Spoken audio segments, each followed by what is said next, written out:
Hey, hello everyone.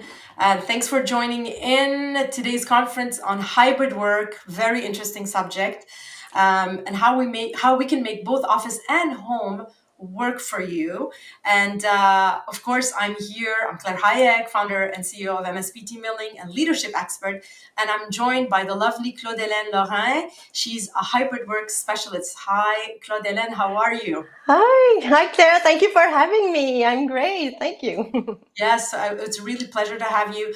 A lot of people often talk about hybrid work and how it doesn't work for them or works perfectly for them.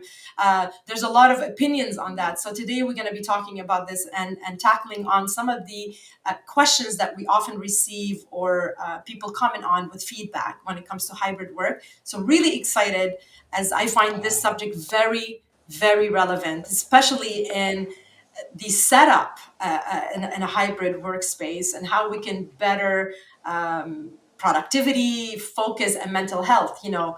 We're all about that. Often we talk about this during these podcasts and my podcasts and lives. So before we start, I always ask everyone to put it in the chat where they're joining us from. I'm always very interested to know where you're joining us from, and we're excited to have you. And we'll also be throwing some polls at you, so please do participate as much as you can. And I'll be going to the chat back and forth as we navigate. Only 30 minutes. It's going to fly by, I promise.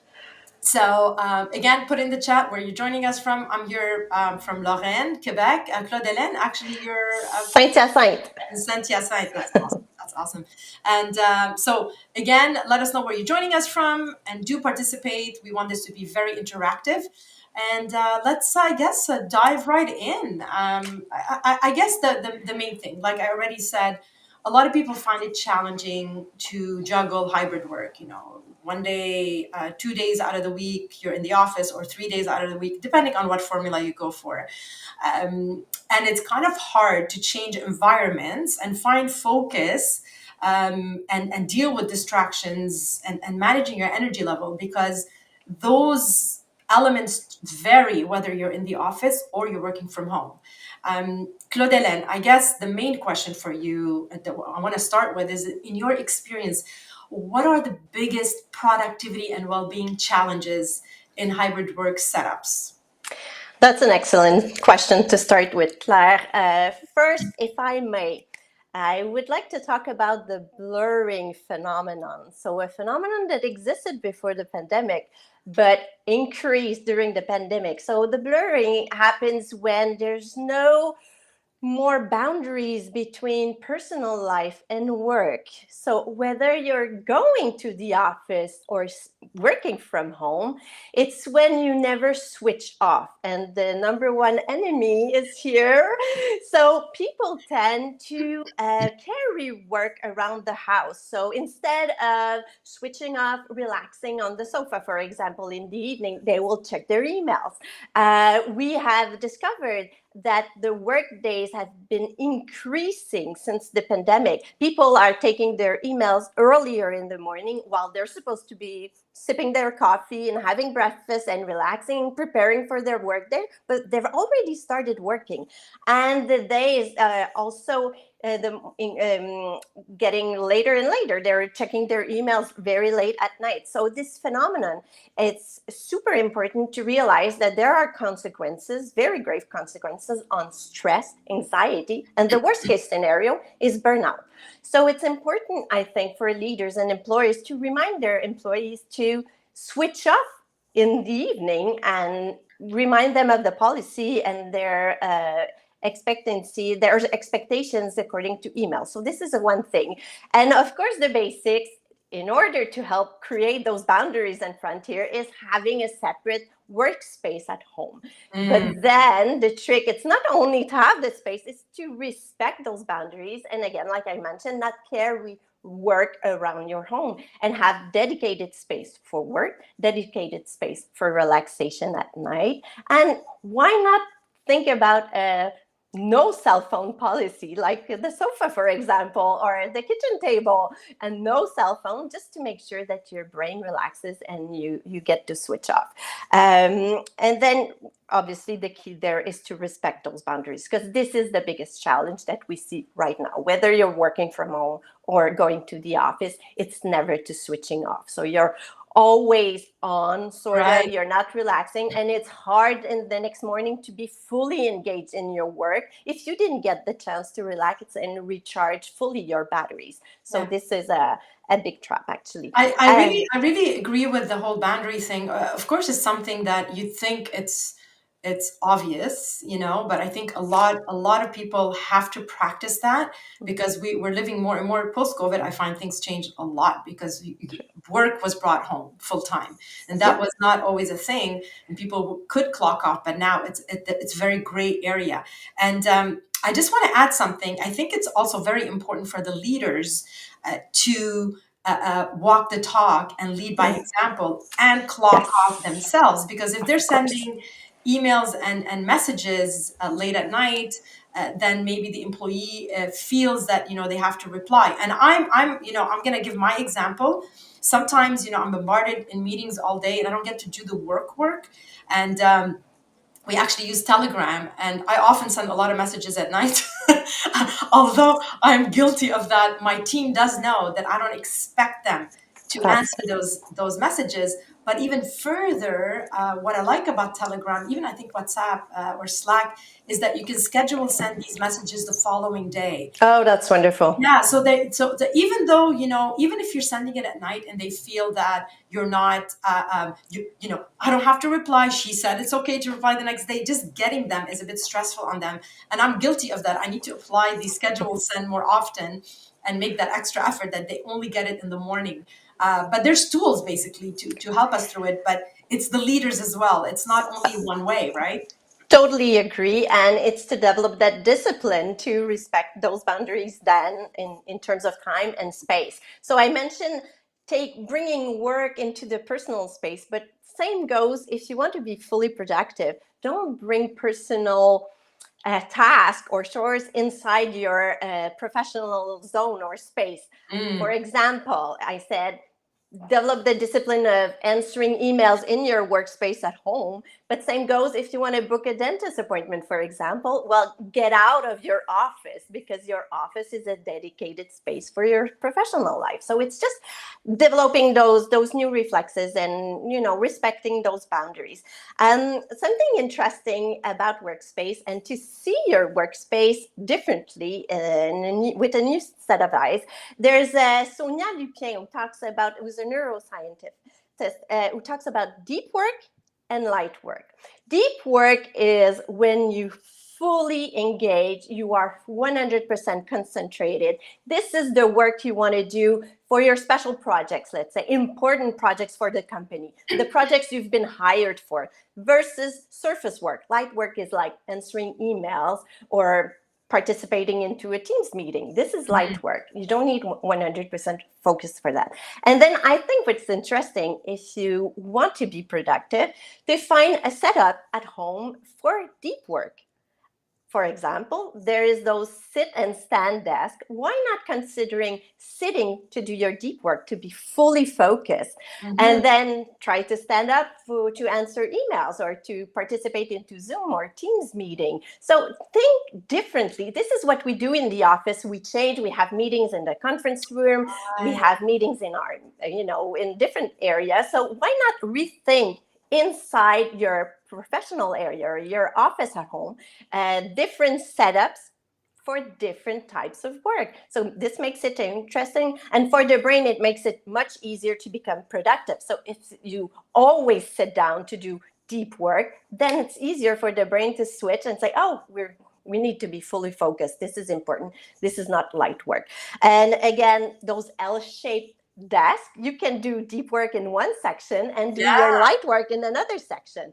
Again, if you need to do creative work, perhaps you have space in your home office to have this spot to do creative work or have a reading nook or something like that. And I hope that companies will also consider having different options for their employees that come to the office. Some employees are not meant to work and to be able to focus fully in open spaces. So why not offer them some, I don't know, booths? I've seen that, little booths where they can focus and do their deep work there. And it's clear, everybody knows if you're sitting there, don't go bother, don't go disrupt that Right. person. She's doing focus work. So giving options also, because we need, there's different type of works, different type of settings, and this is what makes it interesting. Yeah. Deep work, the key, obviously, we're talking about productivity and distractions. Oh my God, this is the biggest enemy to focus and productivity. Did you Absolutely. know, Claire, it has been studied 23 minutes and 15 seconds if you're distracted, if you're doing focus work, to regain your concentration if you get disrupted or distracted. Wow. 23 minutes, 15 seconds. Okay, hold on. So it takes 23 minutes and 15 seconds. After you got distracted, it takes that much time To for get you to back. gain your focus. Crazy, eh? Amazing. So basically, we're if I can just deduct here, deduce or in conclusion that we're pretty much never focused because we're literally being distracted every 5-10 minutes unless we make that space and we turn on off notifications and we don't look at certain we don't multitask all over the place and we just completely focus on one task for 30 minutes or 1 hour, right?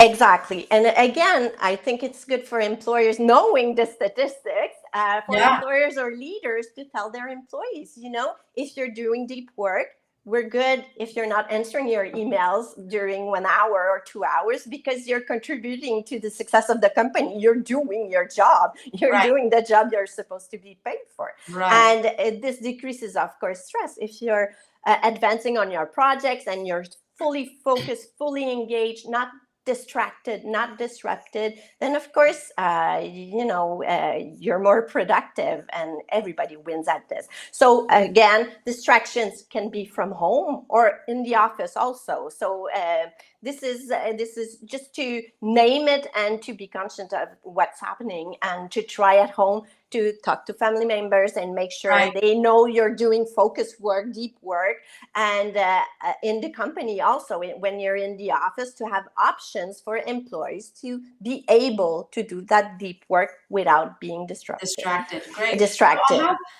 thank you so much. I have a poll question here I put up on the screen. I would like to hear from our participants today, people that are here listening to us, or even if you're watching this at another date or listening to it at another date, which environment do you find more challenging, the home environment or the office? And please do put it in the chat, home or office. And if you want to elaborate on the why, we'd love to hear from you. Let's move on to the next question. The time is flying by, and this is definitely more of an hour live than the 30 minute. But we'll do our best to respect the 30 minutes. So obviously, we've seen that hybrid work is challenging. Believe it or not, this is a big adjustment that we all had to do, and one of the keys of succeeding in hybrid work is having that workspace that helps us focus, that deep work, what you mentioned, and to enhance the mental well-being. What design elements, and let's dive deeper here, Claude Hélène. So you did talk about this space, but we want to know what are the design elements that people should prioritize to create that environment where we can be productive and we can have that deep work or light work, whichever one. But what are these main elements? Well, first, I think the most important, which costs $0, is clutter. We have no idea how clutter can decrease your productivity. It has been evaluated between 15 and 30%. It has been tested in labs where participants were supposed to focus on one task, but in a cluttered environment. And a part of the brain, even if you think you're fully focused, is actually analyzing all the clutter, all the items Interesting. Yeah. surrounding you. So if you're, let's say, deep work setup, please try to declutter. It costs, again, $0, just a bit of time, but clutter is one major aspect that I would address. And then, of course, same thing. If you're not comfortable, if your chair is not properly adjusted or not comfortable, a part of your brain is going to focus and lose energy on that pain or on the fact that you're not comfortable. So again, there are professionals that can go to the office or come to your place to set up your work environment and make sure you have a good chair adapted for your needs, because we don't want employees to be hurt anyway, because we spend a lot of hours sitting on that chair. So And that definitely chair, the ergonomic aspect of work, but also it's something that people can do easily right now. You can ask AI to help you optimize. You can describe to AI what your office looks like and how you can yes, declutter it, or maybe of how course, to adjust the thing. What are the main things that you have to do? Where the screen needs to be placed? How high? How do you sit? Where's the keyboard? Where my hand need to land? Google can help too. There's charts. So if you don't have the budget as a leader, as a business owner, to pay for this service for your employees, you can at least provide them with some kind of tools for them to set it up, because you're helping them help themselves, of right? course. That's an excellent point. Yes, there are so many options. And then something that irritates people is lighting and Yes. and temperature. So at home, it's easier to adjust the lighting. They're super important. But then in the office, if we can set up some options, because some people get warm easily, they get cold. So it always comes. That's one of the most irritating aspects that people mention in the office. So little thing, again, if the lighting is not adapted, you're not fully focused on doing your work and you're not as productive. Another key thing is biophilia, which is the art of bringing in nature inside your office. So Mhm. wood, a little small elements of wood, plants, and of course natural lighting, which I'm so blessed to have. And again, studies have shown that integrating plants and natural light can increase 15% your productivity. So it's not nothing.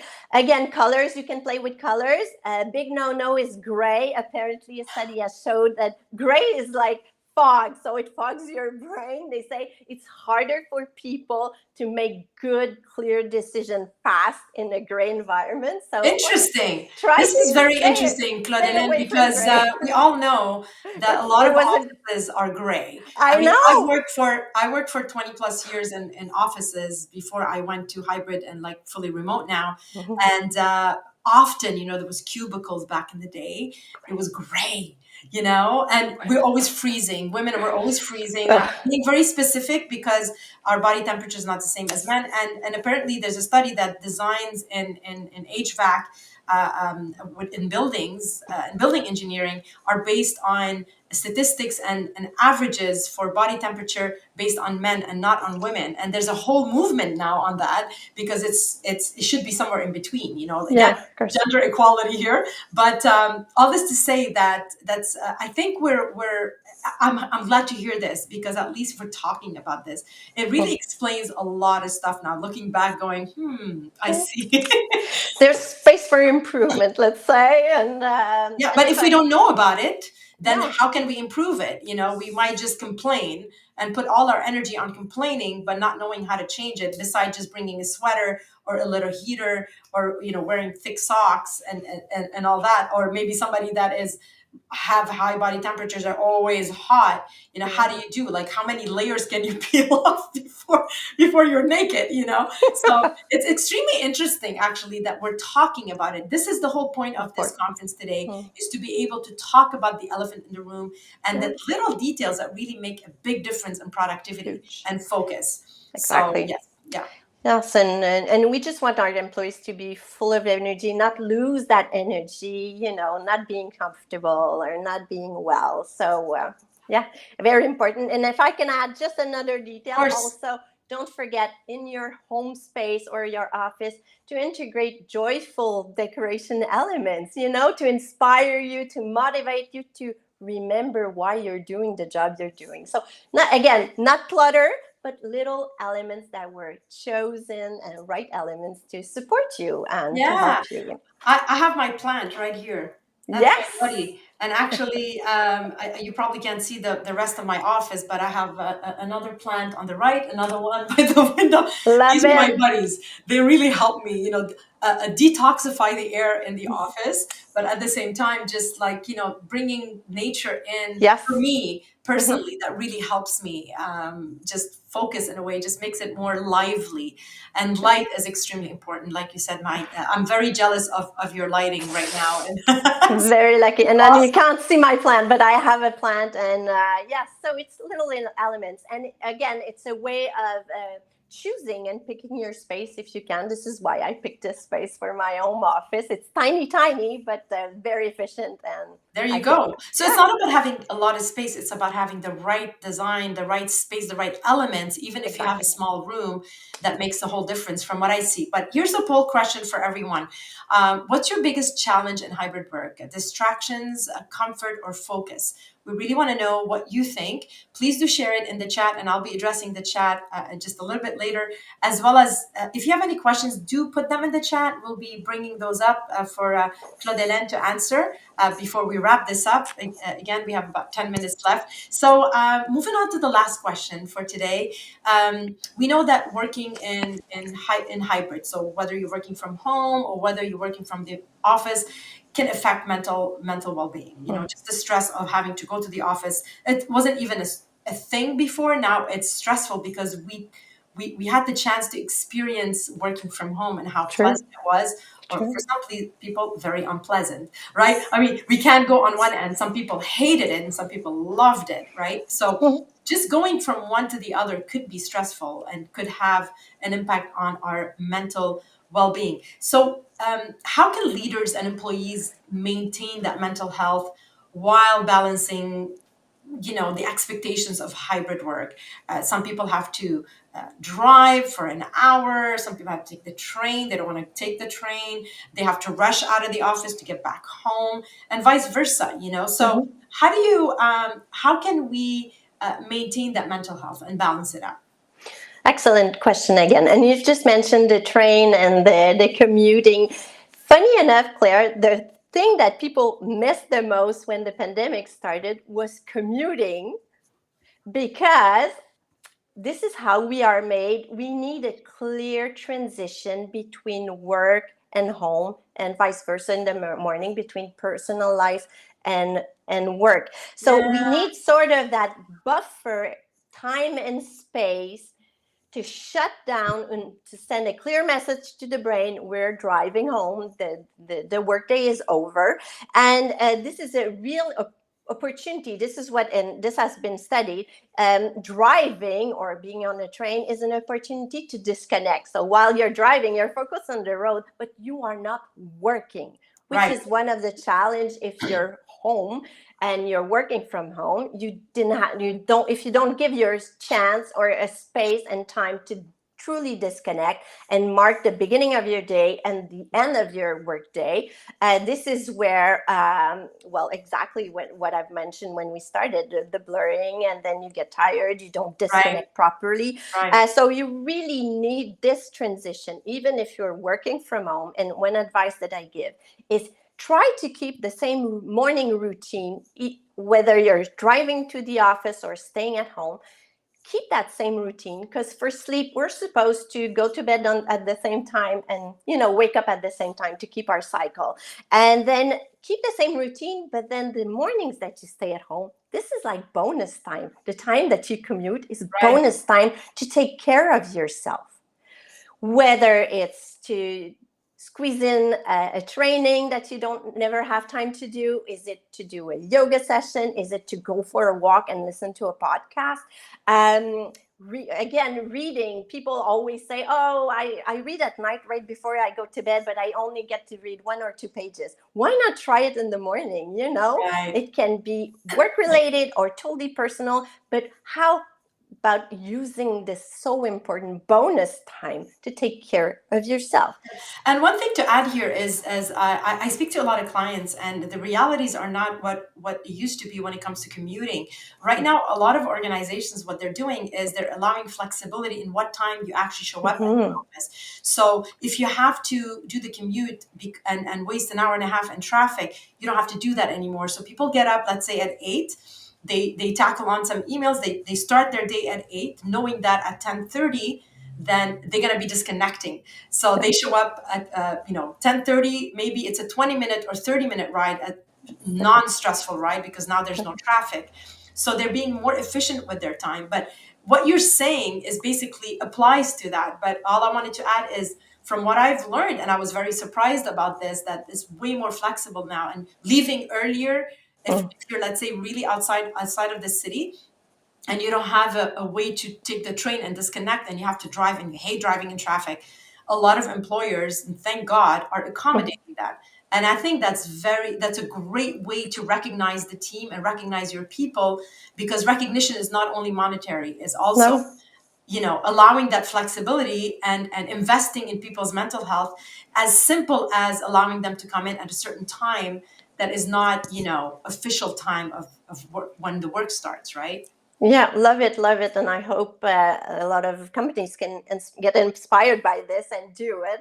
And then again, we're talking about flexibility, well-being. I think as employers, as leaders, to remind your employees, whether they're working from home or at the office, to take breaks, like micro pauses and micro breaks.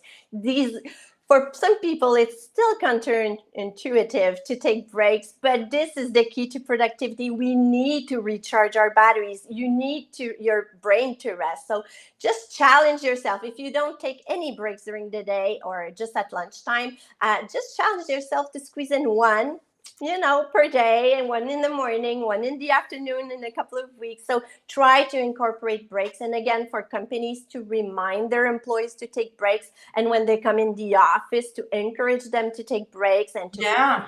talk among themselves. And this is Bring back old, the the water small fountain chat. talk. Yeah, the coffee machine Let's chat. meet at the water fountain. I mean, I don't know if that exists anymore, but or the coffee machine, Coffee and just machine, yeah. and just talk, just connect. Just talk. Or Yes. maybe even when you're having lunch, take even if you don't have time, take 10 minutes, go to the cafeteria, or take the time to sit down and consciously Yes. eat. It doesn't take an hour to eat. No, it You doesn't. don't have an hour, but at least take that quality time.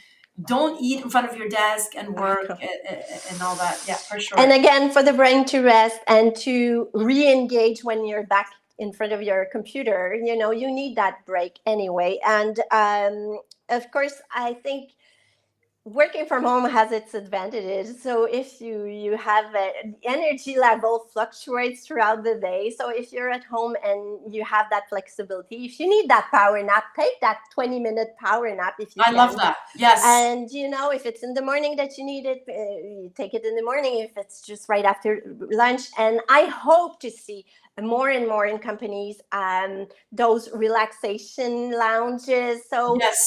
so that employees don't feel judged. Some have just had babies, didn't had a rough night. Maybe they need that power nap, and they don't need to be judged. So I hope that we see that flexibility all through the spheres, Yeah. and We see whether that you're a at home lot. or We see that a lot in tech companies, yes. but a lot of other industries are really catching on and providing these spaces. And it's so important, Claudelene, what you mentioned here, because the judgment factor. And I often talk about that, creating that safe space where trust is Yes. implemented.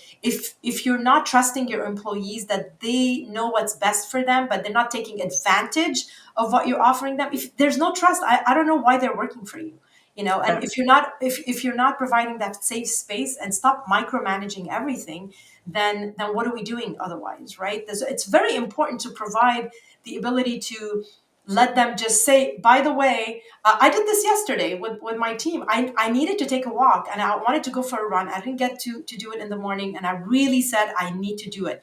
And I was completely very busy. I had no time. Like, I'm going to block 1 hour for the sake of my mental health.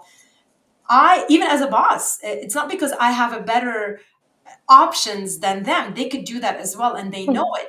But the difference is, I let them know. I said, Yeah. from that time to that time, I'm going to be taking a walk. If it's an emergency, you can call me. I'll have my phone. But just so you know, I will address your messages when I'm back at X time. So being also responsible, Hmm. take that break. Just let people know. Don't just disappear, right? Like, Yeah. No. just let No. people know What? it's And not yeah. taboo. It's not nothing wrong with that. And we need to start doing that and just relaxing, for God's sakes. Oh You yes, know, please. Oh it yes. is kind of crazy, and I can't believe it's already almost noon. But extremely interesting. And I put up a quick question here, last poll question. Do you find it easier to disconnect after work? Once you're done working, do you find it easier when you're at home to disconnect, or more when you're at the office to actually disconnect? That would be really interesting for us to know. Please do Yeah. put in the chat, and I'm gonna just go to the chat quickly, see what we have so far. And I forgot to mention, Connor is always minding our chat. He's part of MSP team building team. We always love to have Connor here. And thank you for participating, Connor. I know there's a lot of people here joining us, but not a lot of interaction. And I understand it's the end of the year and everybody's busy. But thank you for joining us. And some of the things that Connor mentioned is that, he finds commuting is tough, and it's the distractions on question two that we put up. And as far as disconnecting, he finds that it doesn't really matter whether it's in the office or at home. That that the important is to have a dead stop time. Hmm. It's helpful, and I agree, Connor. From somebody that is part of your team, I totally agree with that, and I do respect my team when they say it's a dead stop for me. We'll see you tomorrow. Love that they're able to do that, and that's extremely important, to take ownership of your time. So. Quickly here, I want to share a couple of information. We do have a webinar tomorrow about, give me a second here, my captions are off. um, there we go. So we do have a webinar tomorrow, basically Thursday at 1 p.m. EST on neuro leadership and AI productivity, which kind of helps because we're going to talk about how we can also leverage AI to make sure that we're creative. Productive. Please do scan it. Do join us. You have to register. If you want the replay and you don't have time, do register, because you will get the replay only if you register. All right. And I do want to take the time to talk about our next LinkedIn Live. That is next Wednesday. We're gonna have two more, next Wednesday and December 18th. Next Wednesday will be on how to stay productive without burning out. I think it's very apropos Very. for this year.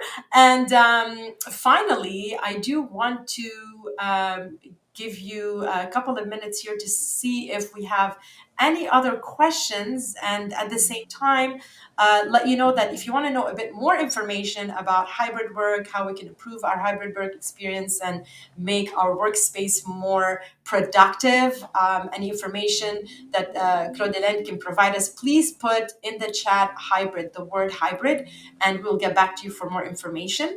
And before I move on here, Claude Hélène, do you want to say a couple of, some last words before we conclude? Well, I think, the year is going to end very soon. I think little changes all add up. So if I can challenge the people, just make one small little change, one small little change, test it out before the year ends, and then maybe challenge yourself to make another small change in 2025. So I think it's all about little changes. Everything counts. It doesn't need to cost money. It often doesn't cost any money. So it's all about small changes, and have fun with it. Yeah, I love that. I love what you're saying about small changes.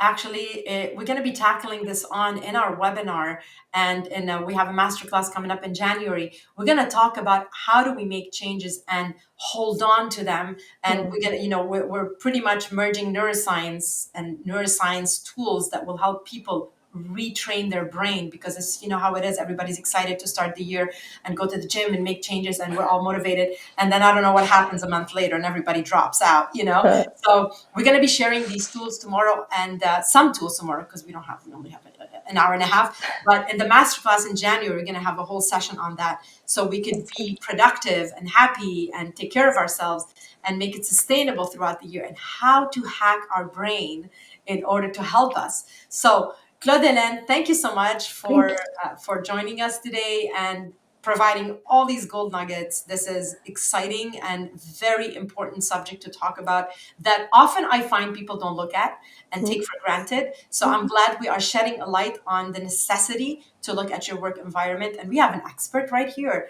that can help you along the way. So thank you for Thank you. gracing us with your time and sharing your expertise and adding value to our audience. I really do appreciate it. And happy holidays if I don't see you again. But You too. we should connect before year end. Again, I'm back on the 11th for another LinkedIn Live, and believe it or not, also on December 18th. And that one we're going to tackle on the future of leadership and how we can prepare for 2025. Again, Thank you. we're Thank you so done. much. Over 5 minutes. Okay, wrapping it up.